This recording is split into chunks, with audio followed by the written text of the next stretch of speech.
Saudi country है, उसके according जो भी वहाँ की सजा होती है वो इंडिया की सजा होनी चाहिए। रेपिस्ट की सजा क्या होनी चाहिए?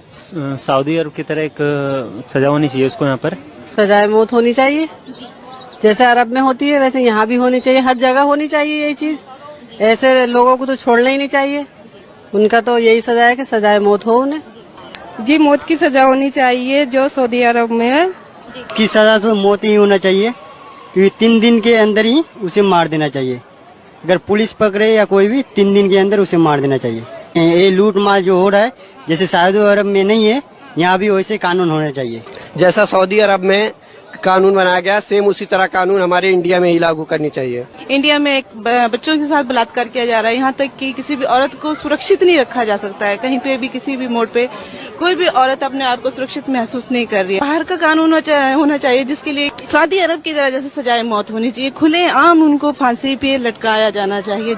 मैडम, जैसे अभी पूरे देश भर में जो रैप को लेकर घटनाएं घट रही है, मेरा ऐसा मानना है कि हमारी देश की सरकार को एक ऐसा कानून लागू करना चाहिए कि जैसे सऊदी अरब का कानून है कि वह तत्काल 3 दिनों के अंदर मौत की सजा सरेआम आम जनता के बीच दी जाती है। तो मैं समझता हूँ कि अगर वो भी नियम कायदे कानून हमारे देश में लागू होंगे तो मैं समझता हूँ कि हमारे देश में से किसी घटना को जो अंजाम देता है वो उसकी रूह कांप उठेंगी और वो शायद इस घटना को अंजाम देने से पहले वो इस बात में सोचेगा कि यार मेरा अंजाम क्या होगा। कि आजकल हमारे पास क्राइम नंबर 1 पर हो गया वर्ल्ड में औरतों के खिलाफ। यहाँ पे सुप्रीम कोर्ट महफूज नहीं है, मंदिर आश्रम महफूज नहीं है। 280 से ज्यादा पार्लियामेंटेरियन रेप और मर्डर में बैठे हुए वहाँ सही हिजाब में जाएंगी और रेपिस्टों को मौत का कानून आएगा तो बच्चियां बचेंगी। वैसे ही कोई औरत बगैर हिजाब के बाहर नहीं जा सकते। रेप में नंबर 1 हो गया इंडिया। आश्रमों में, मंदिरों में, सुप्रीम कोर्ट में भी इज्जत पर अटैक हो जा रहा। इंद्रानी जैसे क्या बात कर रहे हैं आप? मैं ये कहना चाहता हूँ कि जमीन आसमान संसार का रब एक, ईश्वर एक, तो यूनिफॉर्म सिविल और क्रिमिनल लॉ होना चाहिए ताकि चिन्मयानंद आसाराम को चौरस्ते पे लाके मुंडी मार के हिंदू बेटियों की और मुस्लिम बेटियों की इज्जत बचा सके। बीजेपी आरएसएस वाले के रेपिस्ट और आतंकवादियों को चौरस्ते पे लाके निपट सके। बहुत अच्छा, हिंदू और बहुत अच्छा बच सके।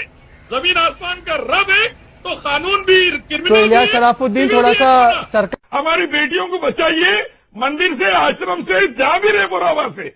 और ये तभी पॉसिबल है जब हम रेपिस्ट को चौरस्ते पे लाकर उसकी गर्दन उड़ाएंगे, नहीं तो पॉसिबल नहीं है।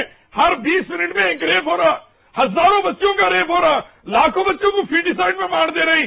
आज हिंदुस्तान के अंदर नारी सेफ नहीं है, क्राइम में नंबर 1 पे चले गए हम वर्ल्ड में औरतों के खिलाफ।